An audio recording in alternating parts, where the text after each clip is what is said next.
একটু হাইটে জানাবো।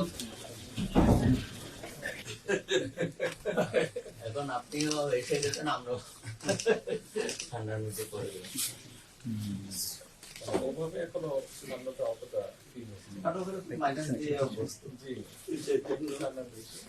আগামী বছর থেকে লাগবে।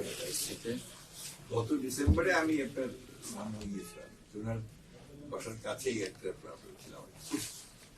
কি ঠান্ডা, ঘর থেকে বেরোতে পারতাম না। একটা উইন্ড ছিল আমার আপনার একটা বাতাস দাঁড়ানোর জায়গা। আমি সবাই একটু আনুষ্ঠানিক পরিচয় করেছি। সুব্রত দাদা ছিলেন, উনি আবার আমাদের পূজা পরিষদের প্রেসিডেন্ট ছিলেন, এখন ঐক্য পরিষদের প্রেসিডেন্ট মেম্বার এবং আমাদের পূজা পরিষদের উপদেষ্টা। বাসুদেব দর উনি পেশায় সাংবাদিক, বাট উনি আমাদের পূজা পরিষদের সভাপতি। ডক্টর তাপস পাল উনি মহানগর সার্বজনীন পূজা কমিটির সেক্রেটারি।